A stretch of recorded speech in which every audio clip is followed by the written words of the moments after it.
Hi, it's Cammy. Charlie talks football.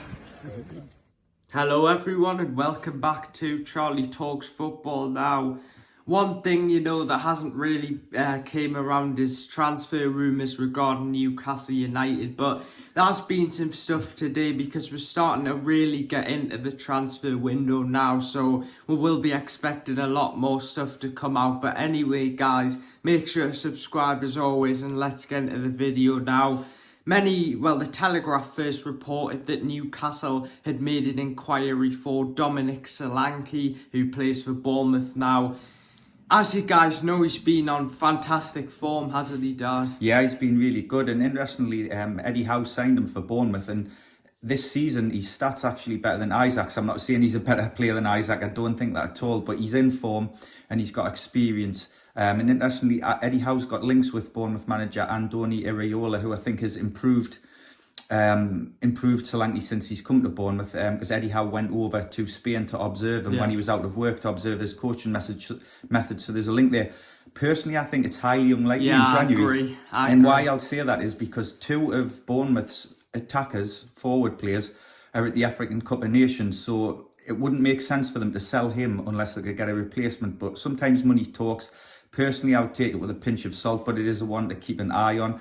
Do you like Solanke, Charlie? What do you think? Yeah, of course. I think he is a good player. Obviously, he's in form at the minute. But the only thing, I would worry about is sometimes, he'll have a season where he does well. The next season, he won't do so well. So I think for the price that Bournemouth are asking, which, apparently is around 70 or 80 million, that's far too much. So for me, I think he's a good player, but I don't think it'll happen, and I think we should avoid this deal because it's clear Bournemouth don't want to sell him, and I don't think Newcastle should be going around a player who probably isn't for us and isn't going to leave the club. Yeah, I do feel we need another forward though because of Isaac's and Wilson's injury record. But I think it's too expensive. But I still think we need to bring in another forward to cover that position if they get injured. But I don't think this will happen. I think the Phillips deal is more likely to happen than the Solanke deal. So it'll be interesting to see how that one unfolds. But let us know your comments and thoughts about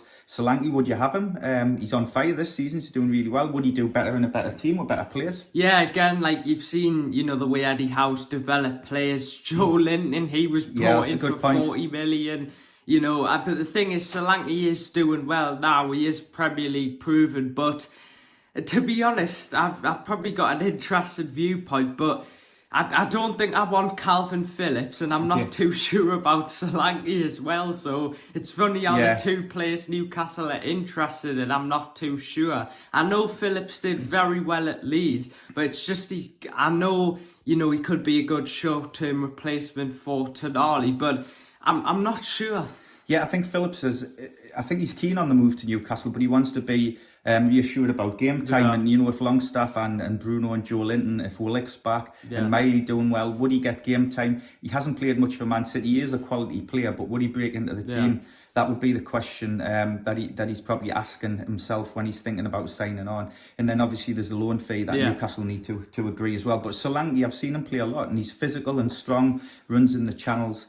Last few seasons, his stats weren't great. That's what I'm a bit concerned about, because is he just on sort of temporary form where next season he won't do as well? Maybe he's developed as a player, and he's with a good coach, Andoni Iraola, and maybe he's helped him develop, and how could maybe help him even more. So it's an interesting one to keep an eye on, and because it's been quite quiet on the transfer front for Newcastle. I was just going to mention that actually it has been quite quiet. Like you said, nothing's really been going on. We had that Phillips story reported a week ago or so now saying Newcastle were getting closer. Then we had another story saying Newcastle are not going to sign Phillips. It looks unlikely because Juventus are going to sign him. Then apparently he's turned down Juventus because he wants to join Newcastle. So it's really sort of up in the air despite, these links with Solanke and Phillips. There's no real sort of concrete information, Fabrizio Romano. He's mentioned that we are interested in Calvin Phillips. Nothing on Solanke yet, but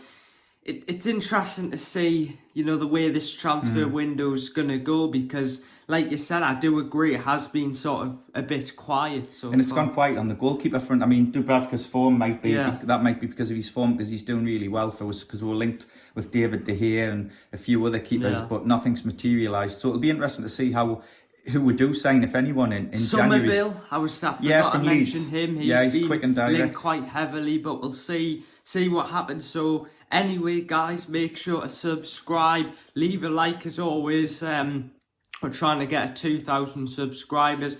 Get your thoughts down below. The transfer window is well underway, so any news that comes out will be here to update you guys. But just to recap, Newcastle made an inquiry for Solanke, but Bournemouth turned it down, saying that he isn't for sale now. That doesn't necessarily mean we're not going to get him, but it just means, of course, it will be hard to get him because the club, you know, thinks he's not for sale. And I think I would be very surprised if this I would happen. be surprised, but you never know in football. So anyway, guys, thanks for watching. Get your comments down below, and I'll see you guys later. Bye. Bye.